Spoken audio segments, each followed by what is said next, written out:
I miss giving gifts to people that you could talk to. That was a fun mechanic, but this is kind of similar. Okay, so we're back with Process of Elimination. We are basically at around the start of the final chapter.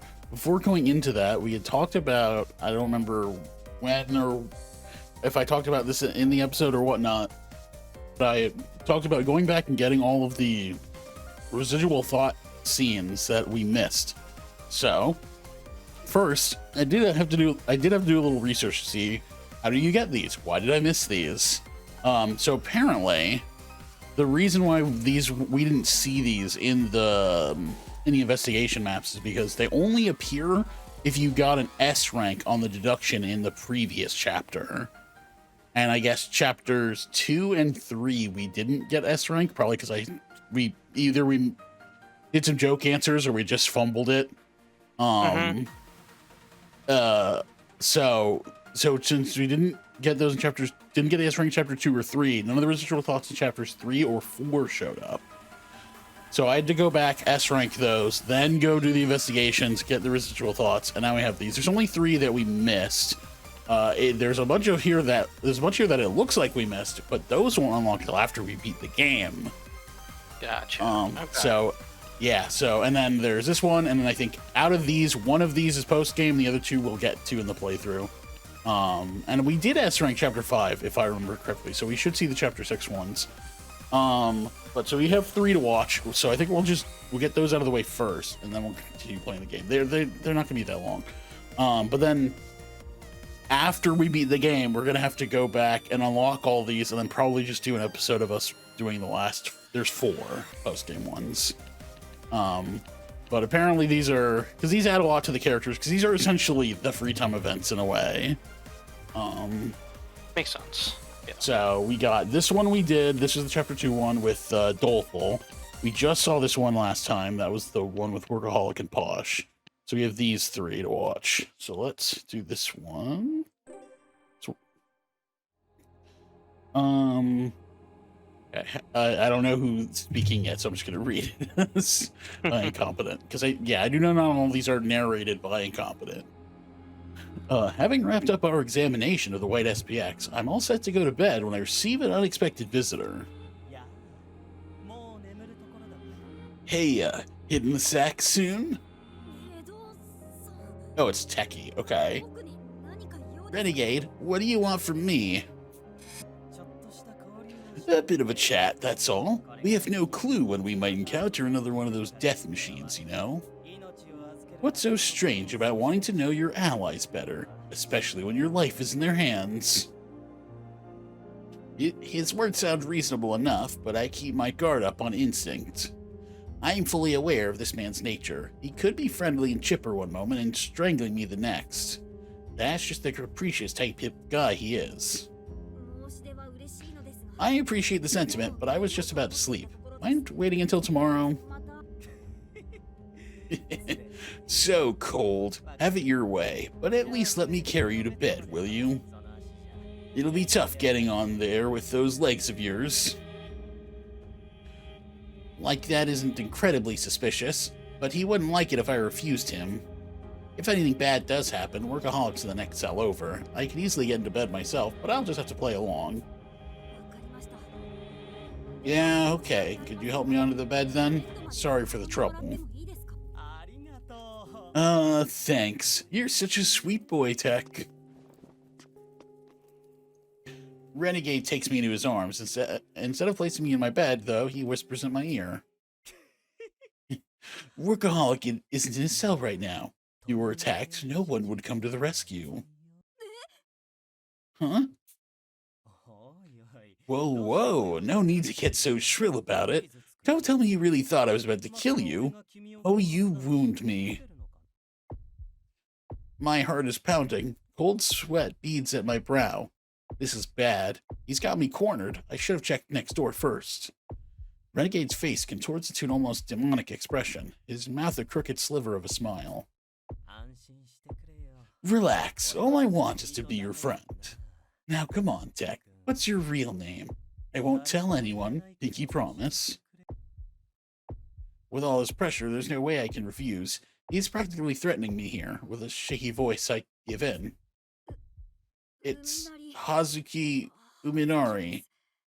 There, happy? Hazuki Uminari. What a cute name. It's perfect for you. I think we're gonna get along just fine. With that, Renegade lays me delicately upon the bed. My chest won't stop hammering, but the somewhat anticlimactic turn of events has left me speechless. Why the surprised face? I've been telling you this whole time that I want us to be friends, haven't I? Yeah, you have, but... His face a moment ago was anything but friendly. I felt enough murderous intent that I'd seriously been prepared to die. Was he just playing it up the whole time? You're exactly the way I thought you'd be, Tech. That leaves only one nut left for me to crack. Never a dull moment on this island. I love it. Just what are you plotting? Coercing us like this, trying to pry into our personal lives? Ah, that's a shame. Guess you still have more growing to do as a detective, bud. Guess that question is complete nonsense, Tech. Oh, cause that question is complete nonsense, Tech. No matter how difficult, no matter the risk, dig up the truth. That's what a real sleuth does.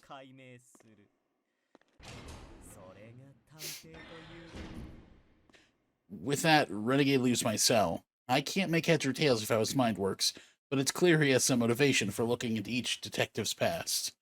Regardless of my physical limitations, I'm still a member of the DA. I promised myself to report this to Workaholic tomorrow and put a stop to Renegade. Okay, that's interesting. Okay, so for context, that was found in the Chapter 3 investigation. So that conversation, if we had found it during the playthrough, would have been before all the shit that Renegade did to Techie in Chapter 4. Interesting. That would have put a lot more context to it. Now I'm really wishing we actually did find these during the playthrough, but jeez. Oh well, I had no idea that was a thing, so. This one was also in the Chapter 3 investigation. There were actually 2 in that one, so.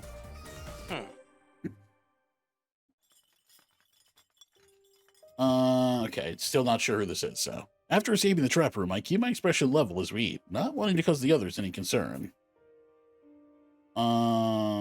Oh, the youngest member here. Oh, I guess that's Bookworm then. Yeah. I'm the youngest member here. Even with a rank amateur among us, it's obvious they still look down on me as a child. I have but one singular goal. I can't afford to have them patronize me now. Once I finish my meal, I will retreat to my room and rest. However...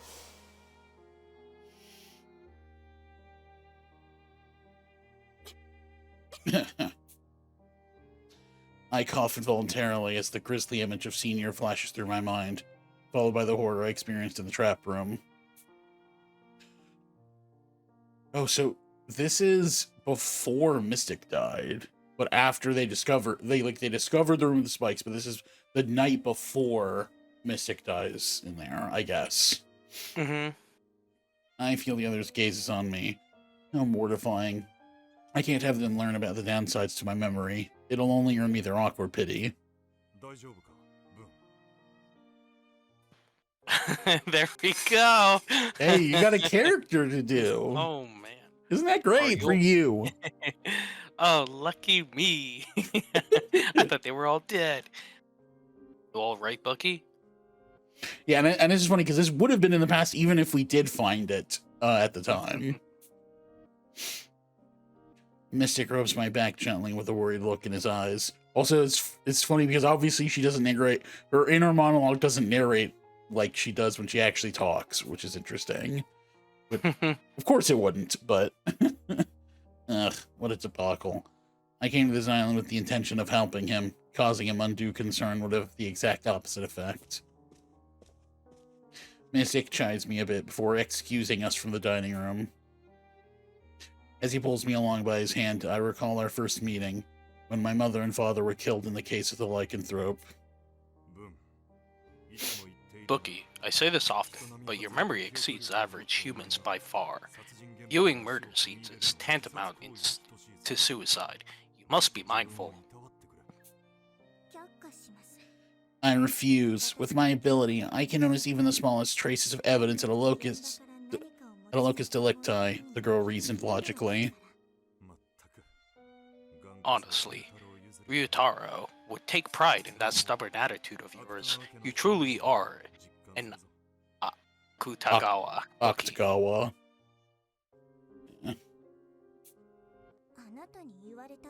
I don't want to hear that coming from you, said the girl, baiting Mystic with his lineage of recklessness, headstrong vampire hunters. Oh, lineage of reckless, headstrong vampire hunters. I resent that. Originally, the Van Helsing simply gave their knowledge to aid in vampire extermination. We did not fight them directly. Thus did our family image shift from wise scholars to that of vicious hunters. The impression given to the public is informed by the ignorant masses. I've read the original Dracula, so I was already aware, said the girl, working her mouth to a smirk. I should have figured as much. You may be my daughter, but even so, it will not do me any good to be careless around you. We reached the foot of the stairs. Normally it's angled, uneven slope wouldn't bother me, but in my nauseated state I nearly groan. However, I keep my face as unaffected as possible. I'm causing enough trouble as it is. I can't become an even greater burden. I have to prove I can handle steps this high. Come here, Bookie. Mystic calls out, stopping me before I go up the stairs. Wondering what he could want, I walk over to him. Suddenly, he takes me into his arms and gingerly places me on his back. What do you think you're doing?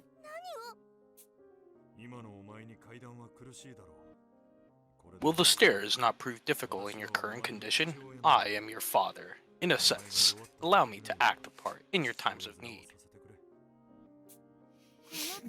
If that's all it is, then I suppose I can deign to allow it, said the girl, reluctantly accepting the fatherly gesture. He doesn't seem affected by my weight as he calmly ascends each step. His back is large and strong, just like a real dad's. It puts my mind at ease. So warm. Sleep gradually encroaches upon me, as if all the tightly wound threads binding me together since our arrival have finally begun to unravel. No, I can't sleep yet. I am determined to become a strong, independent detective, one capable of supporting Mystic Detective, my parents' venture. You needn't hold back, Heaven. It is true that we are not bound by blood, nor do we share a name. Yet, since resolving that case together, I've considered you my real daughter. You are welcome to depend on me as you would a father. Quit calling me by that name, protested the girl who had always despised the sound of it.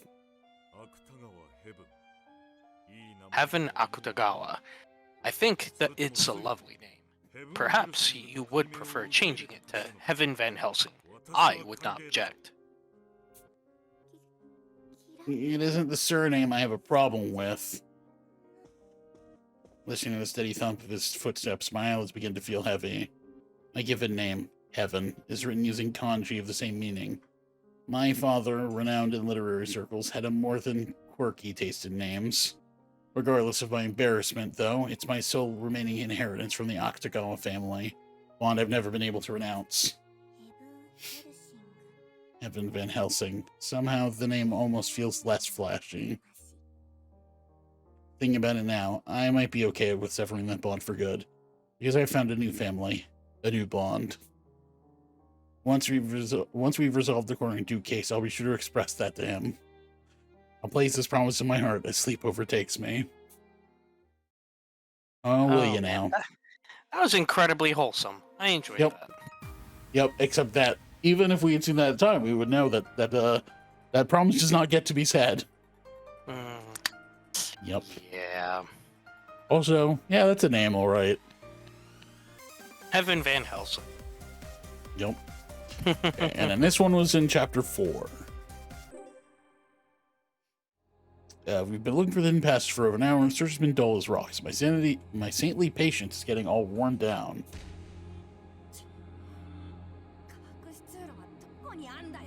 Oh shit, it's Rowdy. Yeah. Where's that dang passage hiding? think Rowdy might be narrating this one. Yep. I'm getting pissed, so I kick the wall. It makes a loud thump, but nothing changes. Damn it, the hell am I playing at? Losing my head's real bad luck. I ought to be ashamed. Cool it. I ain't the same kid I was back then, blowing fuses left and right. I gots to be a real sleuth, just like her. Hey, Rowdy, you ruminating on something over here? You can always talk to me about your troubles. Oh, hey sis. Speak of the devil, there she is. I can't help but jump a little at her showing up out of nowhere. She's got a real sixth sense when it comes to stuff like this. I get the feeling she can see through pretty much anyone's BS. She's just that damn good. I respect the head out of this lady. Don't know if I'll ever be able to stack up, honestly. Hey sis, tell me something. I get any better since the first time we met? Now, where's this coming from? You mean back when you were still known as the Punk Stomper? You've improved leaps and bounds since then. When you used to get frustrated before, the only way to calm you was by knocking you out. Those were the days. I remember how that had been my first good fight in ages, so I really had a blast. You were bashing people's heads in with a traffic light? That's your idea of fun? Give it up for the Ice Queen, Nadia Nikolina, folks. What? Even now, that memory still gives me chills. I was choking out some local punks who jumped my pal when Gourmet showed up on her bike. 5 minutes later, she mopped them all up. I had no clue I was going against Nadia Nikolina, the Ice Queen of wrestling fame. Her mug and bod were way different back in her days in the ring. You already had such a knack for fighting back then. I actually had to arm myself. You're already a beast, and you still threw a weapon into the mix. Anything goes with you, sis. Was a hell of a shock for an all-out brawler like me. She snatched my prey, so I jumped her. But I had my ass handed to me. Got beat to a pulp and finished off with a traffic signal. Next thing I knew, I was lying in bed. That's when I realized looking for some trouble wasn't gonna make me strong, so I started training under her. No question I mellowed out since then, but I don't know if detective skills are improving much. I mean, I didn't do squat at the manor. Searching's my only skill. I can't even find this passage.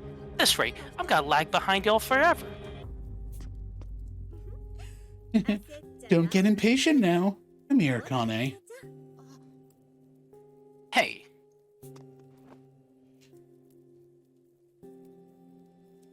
Gourmet tugs my arms, and all of a sudden, I'm trapped between those massive balloons on her chest. Oh my God. She's my real name, just like when we first met. And now she's stroking my head all gently and like she's my old lady or something. You were bashing those crooks because you look up to the samurai, Kagemoto Toyama, right? He shares a name with you after all. Yeah, as far as my name goes. Anyway, Kane's written with Kin, the character for Metal, so I always wanted to be a solo vigilante. Just like Kin-san, the cherry blossom tatted character based on the real Kagemoto Toyama, that Max as cool as a hero can be. He's a magistrate, kind of like a judge, who poses as a playboy so he can infiltrate the baddies to find evidence, bringing them to justice personally. There ain't nobody who never had the urge to shout out his catchphrase. Think you can scatter this cherry blossom storm? Try me. I wanted to be a hero like Kin-san, so I bust up rotten thugs into a million pieces. Then you told me I was just fighting violence with violence. Yep. Back then, you were just smacking those bad eggs around with all your might. You were lonely, restless, violent, certainly no hero. But you've changed. Now you're a detective who can work well with all sorts of folks. I'm sure you'll sniff out another clue like you did in the manor. Your big sis here will be keeping an eye on you. Hold your head high and give it all you've got, rowdy detective. Gourmet finally releases me, then splits.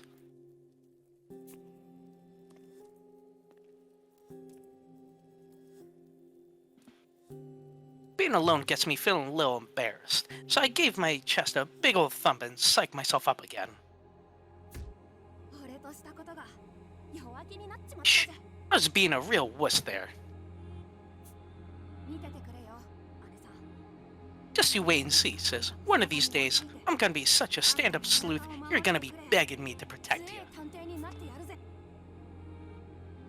With that, I start searching the wall all over again. Respect Gourmet more than anyone. Gotta make sure to do her proud. Okay. And that's it for those. Rip that one too. So we're gonna load this. Let's see. Final chapter. Yep, we're getting into it. I mean, we did start it last time, but we didn't really get that far. It was just, yeah, we did the search.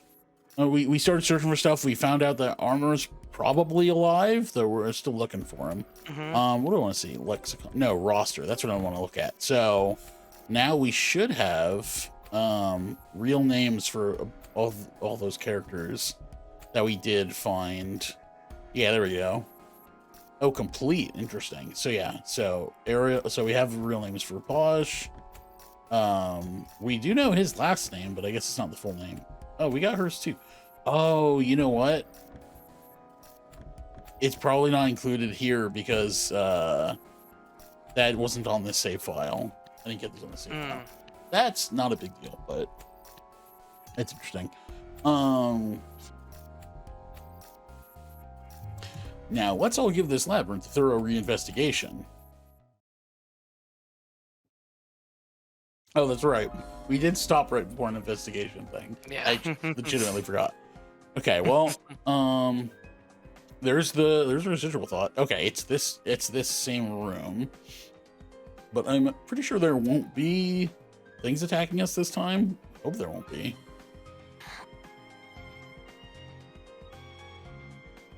That's a different version of the song. Okay, you know what, maybe we just go do this first.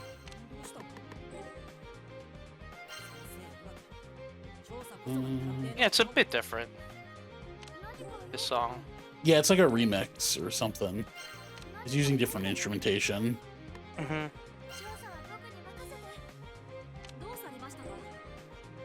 Maybe I'll just get that.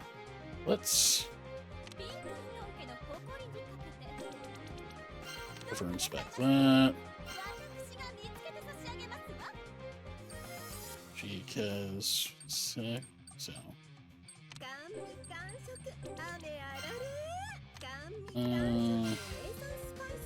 Okay, that's good enough. Let's do a preliminary. This appears to be an SPS component. It may be worth analyzing to solve the mystery behind that black rust bucket. Okay. That's a generic one. Okay, so.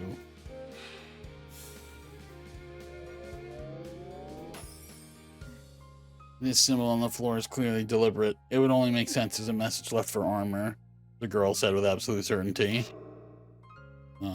Sign on the floor. Is this Holmes' necklace? What's it doing here? Interesting. Okay, so. Huh? This vision I'm seeing. Could it be of armor after he climbed out of that pit? My chest throbs as if I myself have become armor. My head grows dizzy and my vision is blurred. Just walking is enough to make me totter, legs a quiver. Rather than watching the past, it feels as if I'm experiencing it Oh no, this is No, this is No, still you. this is incompetent saying it. Yeah. Oh, you're right. The whole thing was yeah. That was supposed to be. Because he said, I I thought feel it's as if I'm armor. yeah. You're Yeah. right. I thought it was armor saying like he became his own armor or something. Rather than watching the past, it feels as if I'm experiencing it vicariously. I can feel the denouement steadily growing stronger within me. Ugh. I've been made to suffer tragedy anew. Forgive me, Saika. My very being aches with repentance. Forgive me, I beg of you. Oh shit, he knew that. He knew her. Armor removes something from his pocket and begins speaking to it. Okay, so this one's just kind of different. Because it's him watching it and rather than two people talking. It looks exactly like the pendant Saika was wearing, but why would Armor have it? And did he just call her Saika himself? By my troth, I shall avenge you, even if it should claim my life. I failed to uphold my oath 10 years ago. Thus I swear I shall uphold it now. These two hands of mine shan't falter. Saying this, Armor then begins walking towards the heliport hangar.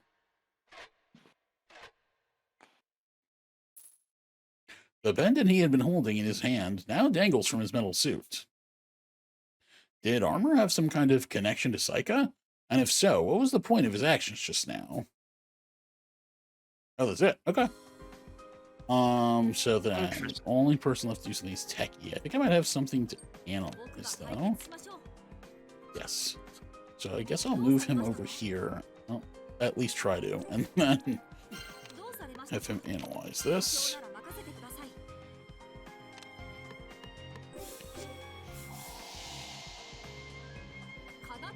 I found the red SPX's ID number. Reads SPX03G0001. So it was the first unit built during the third phase of development. The white SPX, which used cameras, was 01C0023, i.e. the first model. Then came the audio tracking invisible SPX. They improved with every iteration. Okay. So there's that point, and then there's this. Need someone to get over here. Where's good inspection? 4, I think. Doleful might have the best inspection range. Yeah, but Doleful's a bit too far.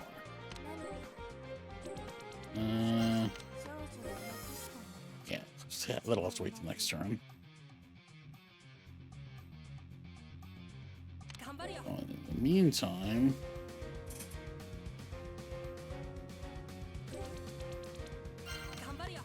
Yeah? No. Okay.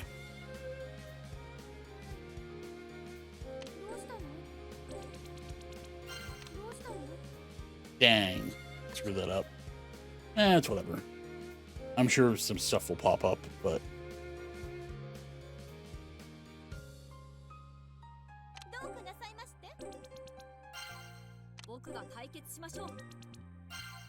I guess... Let's do that. Pull it a turn.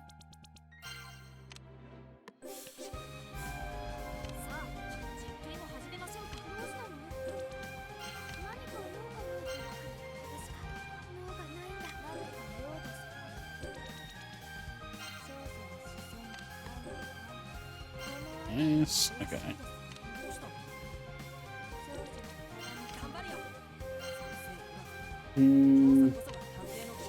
Let's prelim that. This blood is renegades. Something about the red SPX's reaction to it gave me a sense of deja vu, the girl said, struggling to find the proper words. Okay, so I'm assuming we probably want someone to analyze that. Okay, so what do I need for that? 3. Okay, so actually I could have her analyze it. It probably opens up that point. The tomato-colored SPX behaved exactly like the black sesame SPX. Oh, she's okay. Just think back on how that one acted while we were trapped in the manor. Threw me off for a second. It's like, oh yeah, she's not just calling them by their colors like everyone else did. She has to bring food into it somehow. Yeah. And let's see. So assistance 4, inference 3. Yeah, we get more off of her assisting. But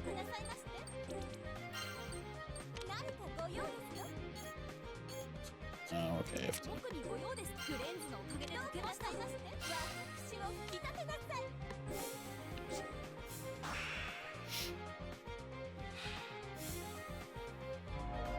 Okay, so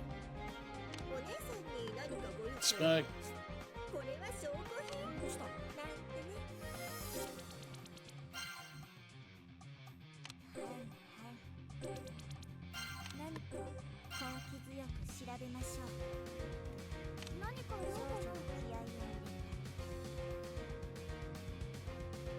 I mean, I'm not going to need him next turn for this, so.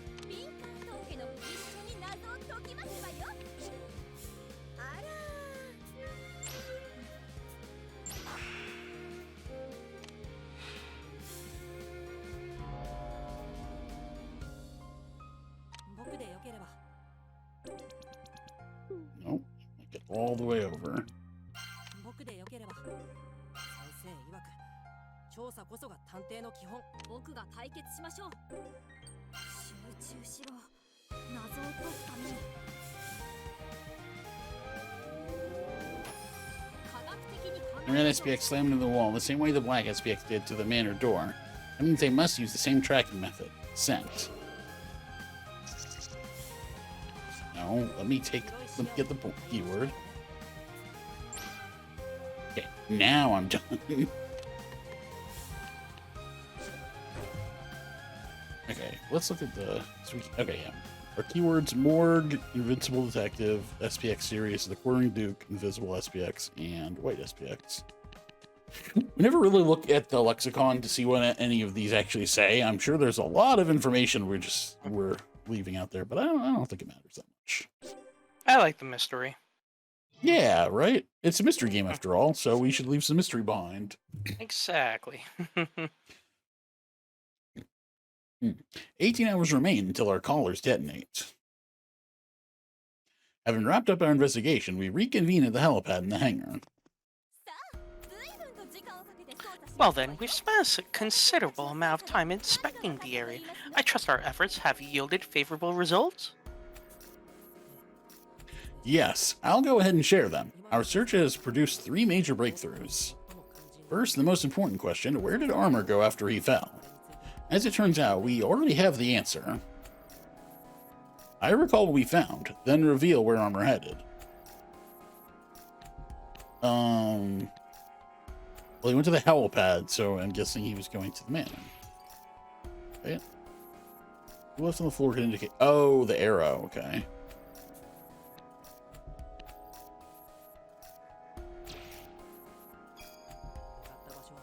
He went toward the underground research facility. What we found on the floor of the room we were in supports this theory. How can you tell? There weren't any prints or mud left behind. There's a good possibility he went to the dungeon instead. A message was left on the ground. It was easy to miss in a hurry, but not for someone as worn out as Armor would have been, explained the girl. I'm with Bookworm. At first, it was hard to notice from her perspective, but the pattern on the ground forms an arrow. Yeah? I assume Armor was exhausted by the time he got there, so his eyes were naturally cast down at the floor.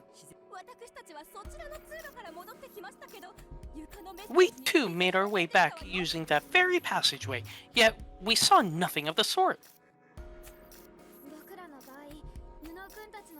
Well, in our case, we had Incompetent and the others waiting for us. We probably weren't very focused on the ground then, you know? Plus, they look more or less like tire tracks. Unless you inspected them closely, it'd be easy not to give them so much as a second thought. Whoever left these marks must have intended to share their location discreetly, without anyone else knowing. The purpose behind this message was to allow Armor to reconvene with our group? It seems that way, based on our current info. So we can't know what his plan is after meeting back up with us. It wasn't a highly specific message, so he didn't have much choice but to head above ground. He knew we made for the research facility, but couldn't tell whether we exited to the surface or continued below ground. So he did the former and checked around. That would make for a consistent story. Only one question remained. Why did he carry Saika's body away? But there's not much that can be done to figure that out right now. We'll just have to ask him the moment we can. He couldn't have gone to the lower sector of Snarks from the surface by himself.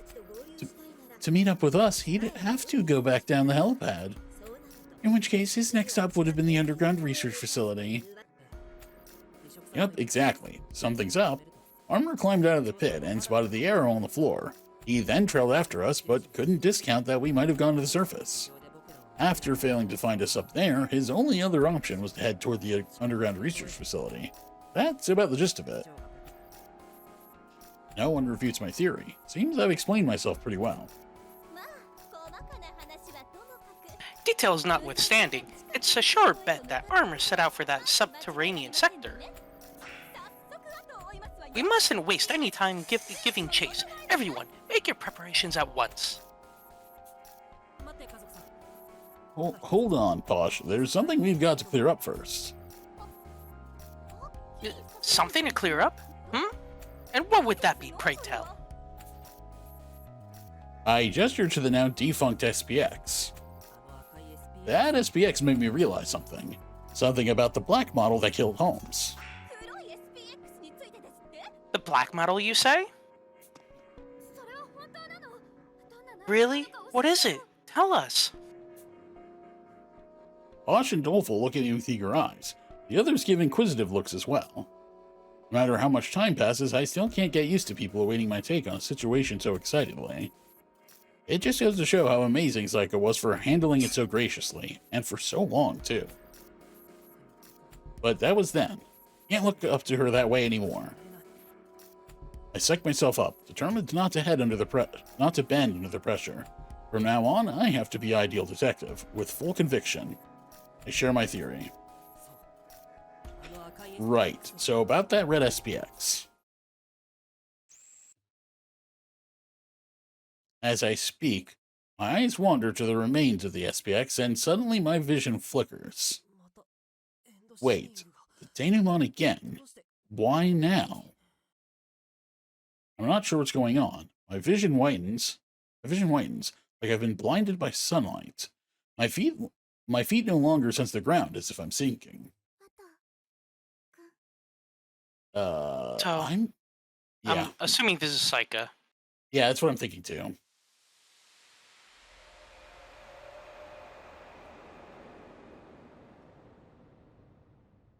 I vaguely hear someone call my name as my consciousness slips away. When I come to, I find myself alone, standing in a familiar maze. It's freezing. Even the inside of my chest feels cold, and I shiver when I stand still. It's almost like I'm the last person alive in the whole world. Over here, Saika. That invisible mech has good ears, but its eyes are weak. If we hide here, I'm sure it'll pass right by us. I hear a voice, one I know very well. In the distance, I see a boy I recognize at once. He feels extremely trustworthy. Just the sight of it makes my frozen chest swell with warmth. He runs. No, I run to him. I'm wondering if what you were saying is Saika's point of view. Oh, wait, maybe. Yeah. Hey, Watto, why are you protecting me? Whoops, I hit the wrong button. I was like, where's the text? Yeah, yep, you're right. Mm-hmm. The question comes out spontaneously, but the boy in front of me gives me a reassuring smile, as if the answer is a given. Because my dream is to become the greatest sleuth in the whole wide world. Of course I'm going to keep you safe. I want to be like the famous detective, Sherlock Holmes. Sherlock? You mean the guy from the stories? He doesn't actually exist, does he? Thank God he's public domain now, right? Of course not. It's just fiction. But that's why I'm aiming to become an even better detective than Sherlock. If he doesn't exist, then I just gotta become him myself, don't you think? He tries to flash a cool smile at me, and I can't stop myself from bursting into laughter. His dream is childish, absurd even, but for someone as lost and empty as I am, he's like a shiny beacon drawing me to him. The other kids only think about themselves. They're solely focused on their own survival. Only this boy here, only Watto, would try so desperately to find a way to save all of us himself. I just can't understand why he acts this way. ほんと甘ちゃんだね。 Seriously, you're such a softie. Quit calling me that. Keep it up and I won't help you the next time you're in trouble. What a liar. Whenever anybody's in trouble, this boy is the first one to spring into action without a second thought. Even for someone as cold and standoffish as me. Not just any old softie. Spending time together like this has pretty much proven that he's a softie to the core. Then, that fateful day arrives.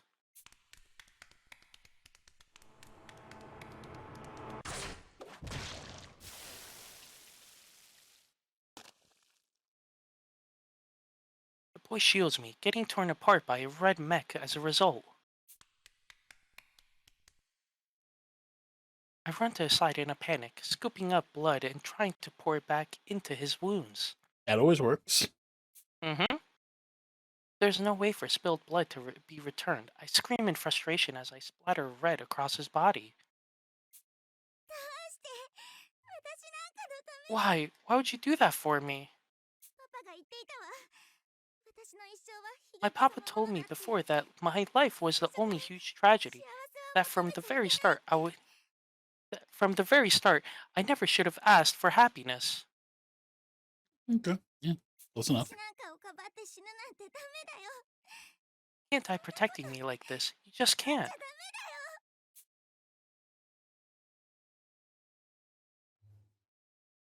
The boy is covered in cold sweat and clearly suffering, yet still he smiles at me.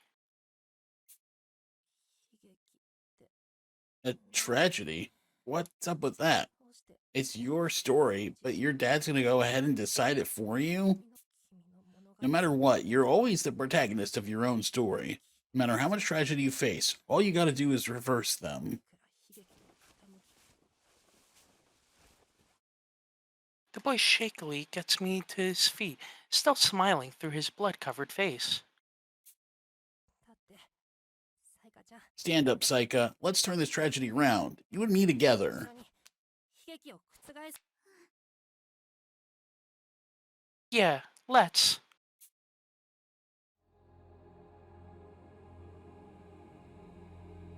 But ultimately, tragedy is what awaits us.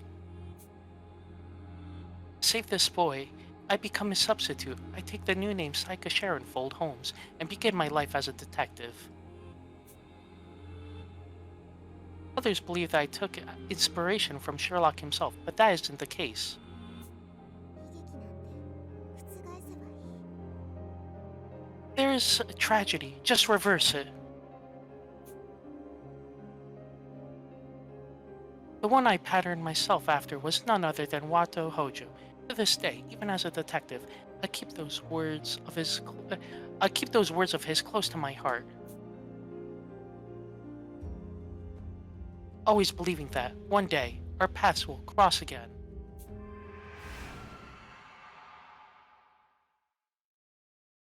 赤い SPX を見つめたままぼーっとしてどうしましたの？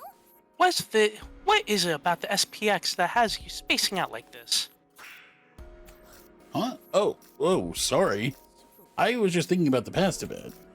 ロリコンをこじらせて I just assumed old Humbert's perversions had finally pushed him off the deep end, the girl said, noticeably relieved. It's not like I'd go insane from that. Besides, I'm not into little girls, okay? Wainwright's eyeing me with concern. I assume I must have blanked out the way I did yesterday. The memory just now was probably Psycha's. It was just like when I witnessed armors before.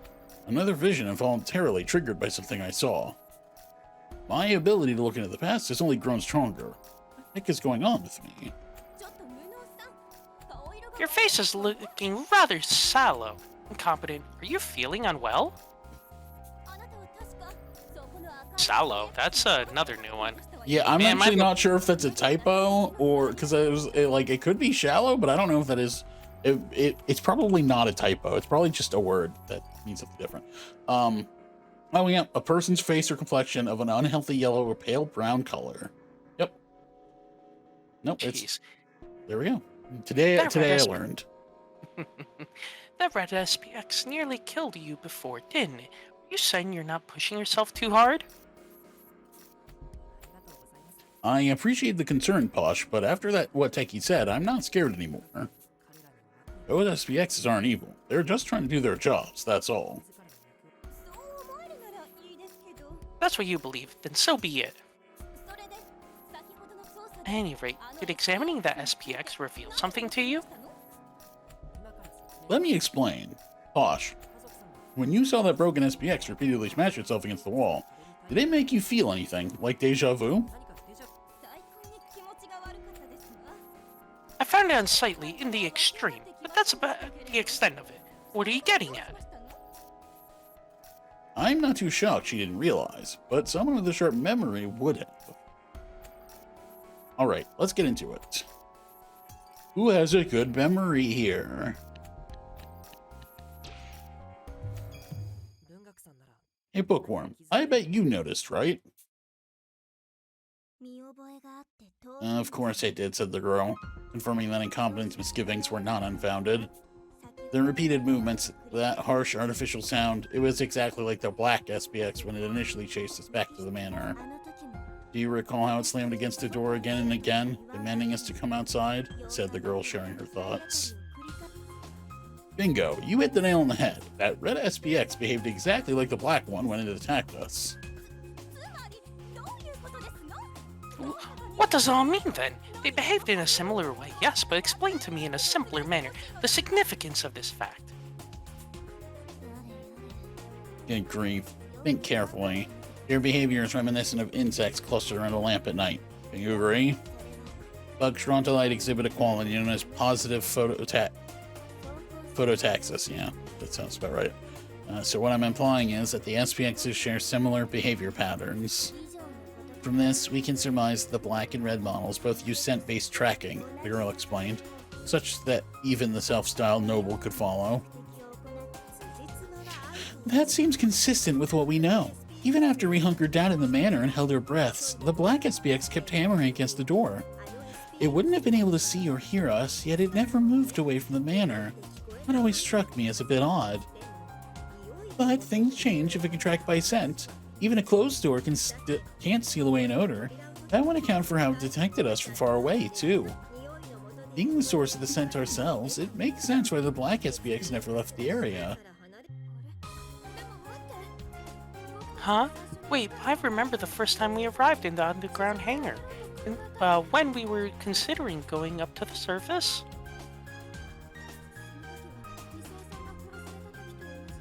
The black SPX was there at the time, just like when Ideal was killed. What was up with that? If I had to take a guess, I'd say it was there to recharge. In a similar vein, the reason the red model kept operating afterward was because it had a function that allowed it to recharge itself independently. There's a charging station in the heliport too. Being there at the same time was just unlucky timing on our part. So if there'd been a window of opportunity, we might have been able to escape the manor? No, it would have been too risky either way. The SPX came from the heliport when Holmes was killed, remember? To leave the manor and get off the mountain, we'd have to pass by that heliport. There is no way we could have avoided engaging the SPX. I agree. In fact, wrongfully assuming it left the manor and making a break for it would have been even more dangerous.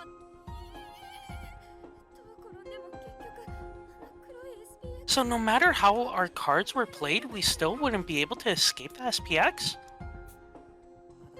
There's not enough proof to say for certain, but the Black SPX most likely tracks his descent. Let's assume as much as we continue searching. Alright then, let's check a leg, get to the underground facility. There's a chance armor could already be there. But we locked the shutter to the entrance, remember? Makes me wonder if he really went that way. What if this is all a trap? I don't want anyone else to die. Waffles looks terrified. It's no surprise that he's wary of unknown threats. We have to consider that armor, a trusted ally, could be a dangerous foe. But there's no way Saika, or anyone who calls himself an ideal detective, would show any apprehension at a time like this. All we can do is keep going. Just a moment ago, we managed to figure out something new. The only path forward, even if it's just one step at a time. The only path is forward, even if it's just one step at a time. Let's all go together, Doleful. Incompetent. You're right. Thanks. Sorry, I was being such a chicken about it. Doleful grabs my outstretched hand, climbing to his feet. I feel like I've managed to invoke a bit of ideal detective into my speech. What are the Black SPX's capabilities? Why is armor still alive? What is his goal, and who's working with him? We have a mountain of questions that need answers, but even so, forward is the only way to go.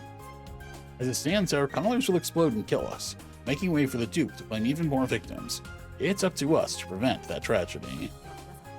Alright everyone, let's head to the underground facility. And before we head there, we're gonna break here for now.